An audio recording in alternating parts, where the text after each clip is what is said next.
are embarking on our last recording, our last objective of the year, CO60. We're going over all this information that we can get just from the equation, basically, of the pathway soccer ball after it's been kicked. So we've got our y-axis here, our x-axis here. Okay, this point here, 0, 0. What does that represent? In context, what does the point 0, 0 represent here? If y is the height and x is the distance that the ball travels. Joseph. Where the ball is before it's kicked. Where the ball starts, right? Before it's been kicked, it hasn't traveled anywhere, so it's got a distance of 0, and it's on the ground.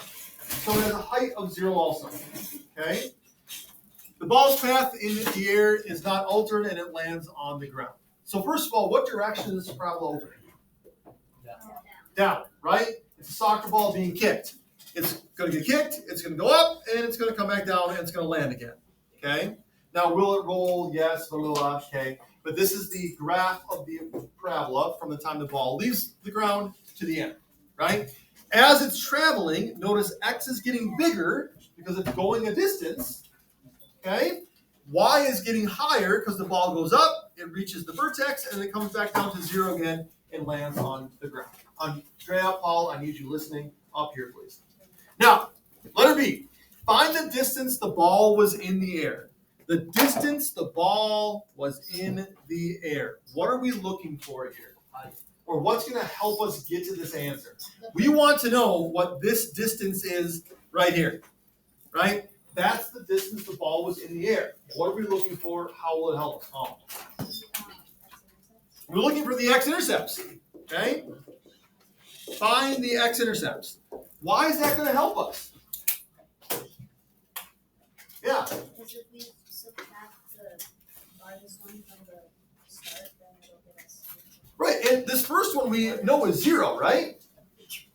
Look at our equation. Y equals ax squared plus bx. This is the form of your quadratic equation where you know that one x value is going to be 0. That's your freebie, right? Ax squared plus bx. And we can see, one x-intercept is 0 for reasons we already talked about. We got to find the other one. So whether you use the quadratic formula, whether you pull out the greatest common factor, whether you use negative b over a, whatever it is, you're finding the x-intercepts, and you've got options, right? You can use the quadratic formula. You can pull out the GCF. You can use our shortcut, negative b over a. Whatever it is, what do you come up with? Izzy. X equals 3 and x equals 0. 3, you said?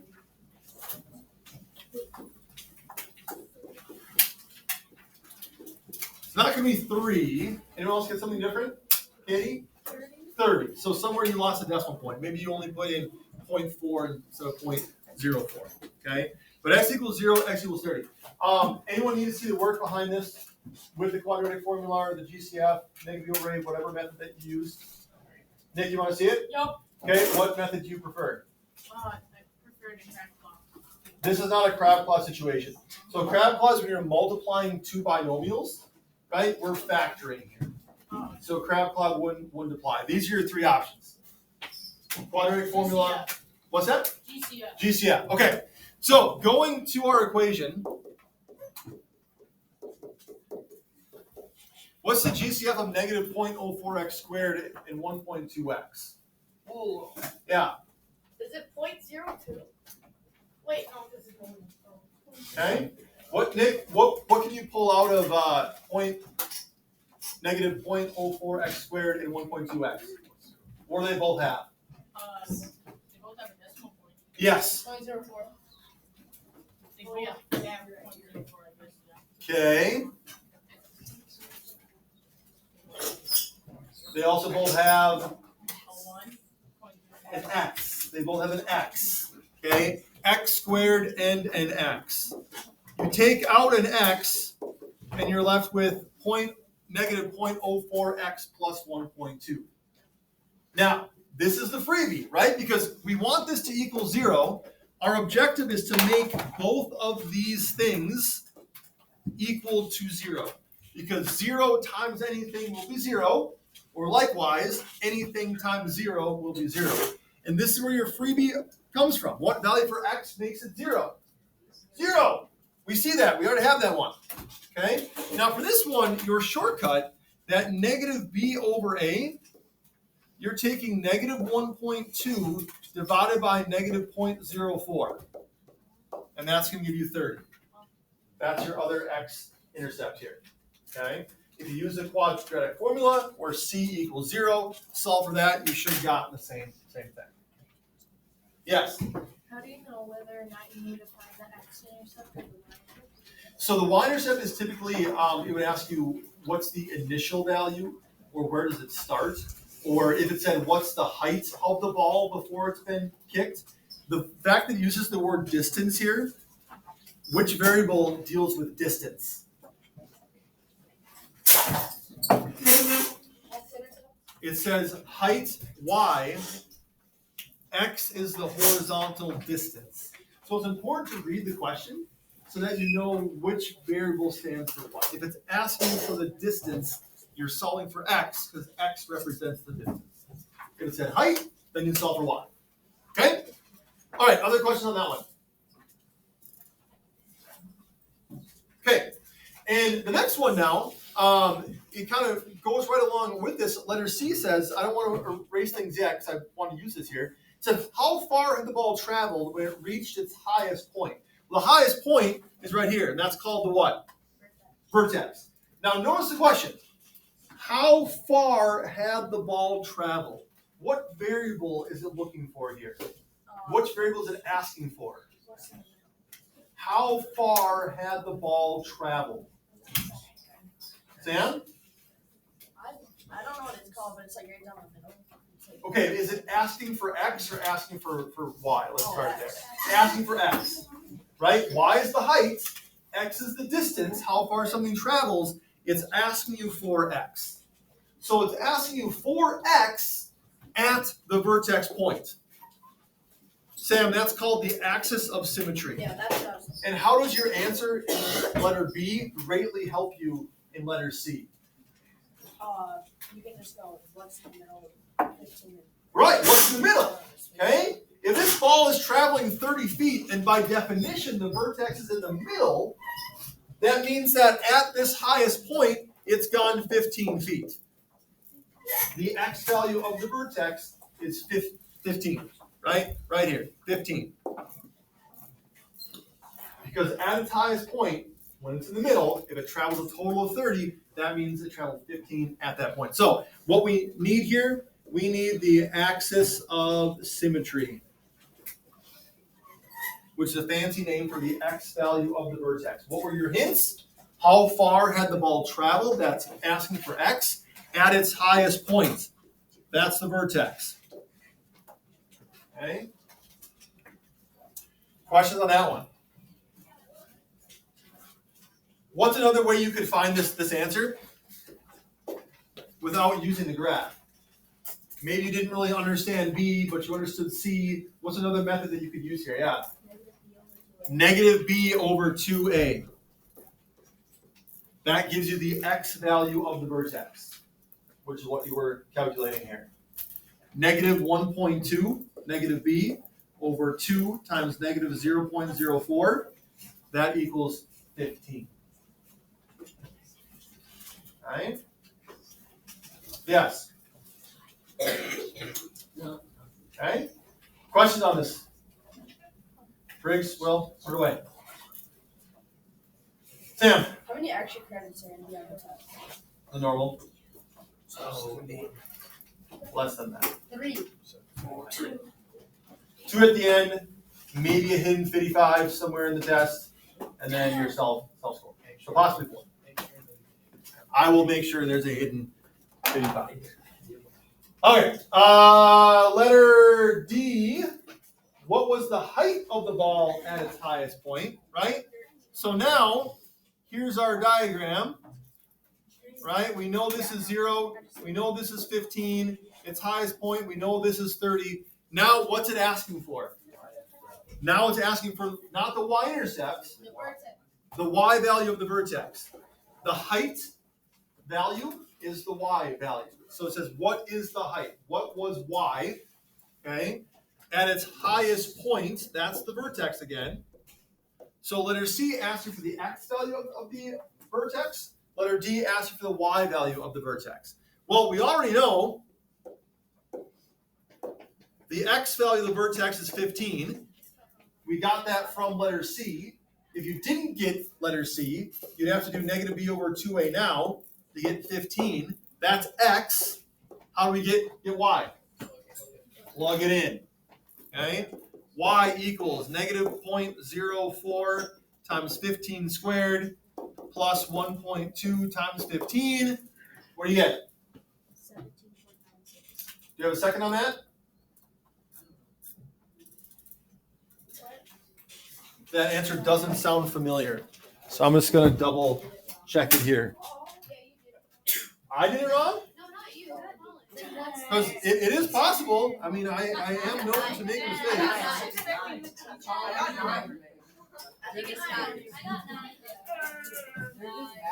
9. 9 does seem to be the result. It's okay, Colin. Okay. So, folks, the biggest mistakes that is made in this type of situation is order of operations. Okay, plugging things in your calculator correctly and accurately. So double check that. Make sure you're squaring the 15. Make sure you're putting everything in parentheses. Make sure you put plus 1.2, not minus 1.2. Make sure that is a negative 0.04. Lots of opportunities here. Okay, but 9 should be what you get. So this point here, 15, 9. Okay, questions on this? Okay, letter E. A defender that is 5 feet tall is standing 18 feet from where the ball was kicked. So here's 18 feet from where the ball is kicked. There's a defender standing there. Okay, and the defender is 5 feet tall. So across from the defender's head, this is the value, the y value of 5. Okay, it says assuming the player does not jump, how far above the player's head is the ball when it passes over him? So we're looking for the height of the ball when it's right here, right? At 18 feet, following the path of the ball, it's right here. What's this distance? We're looking for this right here. How do we find it? So what variable is that represent? 18 feet. The ball has traveled 18 feet from where it was kicked. What variable is that? That's your x, right? We even labeled it here. If we want to know the height of the ball after it traveled 18 feet, we're going to plug 18 into our equation. Right?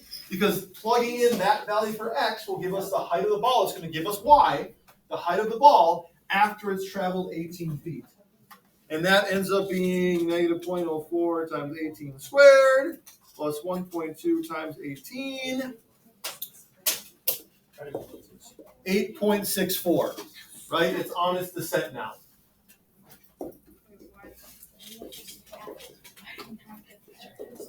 Okay, I'm hearing some people say they're not quite understanding. Okay, a defender that is 5 feet tall is standing 18 feet from where the ball was kicked. Do you see how we labeled 18 on the coordinate on the graph here? That 18 represents an x value. It's a distance, Ryan, right? Okay, so if we want to figure out how high the ball is, what's the height of the ball, we're solving for the height, y, when the distance, x, is 18. We want to solve for y when x equals 18. Because the ball has traveled 18 feet, it's giving you x, you want to know the height of the ball. You're solving for y, the height, when the distance is 18. So you plug that into the equation, right? And you get 8.64. Caitlin. But wouldn't your answer, don't you have to subtract 5 from that? So So the height of the ball is 8.64 feet above the ground, right? This here is 8.64 feet. The question is, how far above the player's head is the ball when it passes over it? Well, if the player is 5 feet tall and the ball is at a height of 8.64, your final answer is 3.64 feet. Okay? This is tricky. Okay? This is tricky. That in context piece, you really need to read carefully and you need to show work. Two things that sometimes middle school kids don't like to do, so they just don't do it. Okay? But you need to read for understanding and you need to show work. All right? Then letter F, did the shooter score? Yes. Clue. The shooter was Professor Plum on a field with a soccer ball. Yes, that was just a joke. Andrea. No, it didn't, because the goal was Oh, well done. Colin. No, it didn't, because professors don't play soccer. Oh. Did you get the reference though? Do kids still play Clue? Yeah. Okay, all right. Yes. Eventually that reference will have to be taken out because it'll be too outdated. He kicked a wicked knuckleball. Mr. Green on the other hand. Okay. Going on to maybe a little more straightforward. The graph is given to you. Okay. It says, in the Sahara Desert, there's a rainy season and a dry season. Water holes are at their highest levels during the rainy season. Water levels gradually decrease during the dry season, occasionally going completely dry, and increase during the rainy season. So what this parabola represents, tells you, the parabola below represents the water level of the water hole on the western side of the desert during a specific 12-month period where 0 equals December. Okay? So this tracks the heights of a water hole from December. 1 is January, 2 is February, 3 is March, April, throughout the calendar year until you get to the next year's December. Okay? Y is the water depth in feet. In December, when you start tracking this, it's at 7 feet. The water then decreases. So what season is going on right here? Dry season, because the water in the hole is decreasing until it reaches its lowest point. And then what season starts up again? Rainy season, because the water in the hole is increasing. So from that graph, letter A, in what month is the water at its lowest level? What is the height of the water this month? This month being letter A, not May. Okay, unless May is your answer for letter A, which I think it is. Okay. Between what months is the water level 5 feet or below? Between what months is the dry season? Between what months is the rainy season? And what is the average rate of change in the depth of the water from May to November? Now, what does this phrase mean? Average rate of change. It's been a while since we started talking about quadratics, but what is average rate of change? Like how much it goes up each time. Okay, so how much it goes up And every time. yeah, it's a slope. Slope. Okay. Average rate of change is slope. Now, do parabolas have slope? No. So you have to kind of look at this from May to November. It's not a slope, but if it did, if this was a straight line, what would the slope of that linear function be? Okay. So that's why it doesn't say what is the slope of the line. What is the average rate of change? It's really looking for slope, but because it's a quadratic function doesn't have slope, we kind of have to imagine it does. What's that? Okay. Yes. If it did have slope, it would be. Oh, don't give the answer. I want people to solve for themselves. Okay. Next question. The parabola below shows the levels for a water hole on the eastern side of the desert over the same 12-month period. So once again, this is December way over here. This is December again way over here. The first hole was on the western side of the Sahara. This one's on the eastern side. Okay, you can see they're a little bit different. It says the animals, this is letter A here, the animals migrate to whichever hole has the higher level. In the chart below, write W if the animals are at the western water hole and E if they're at the eastern water hole. So in December, the western hole, how high is the water? 7. You can see that at the top one, right? In December, the top graph, it's 7. The height of the water hole here is 8, right here. So where are the animals? They're in the eastern hole. Okay? They migrate to wherever the water's higher. So you're comparing the water level month by month for each graph to determine where the animals are. If you're a scientist, this is what you do, right? You're tracking migration patterns. You're tracking reasons why. You're analyzing why would the animals be here this month and here the next month. This is the application of quadratic functions here. When will I use this in real life? Well, not all of you will become scientists, but those that do, here's an application. Okay? Letter B says which water hole has the greatest change in water levels over the course of the year? Explain. Okay? You're an environmentalist. Looking at the desert ecosystem. Comparing rainy seasons with dry seasons, right? This is what you might do.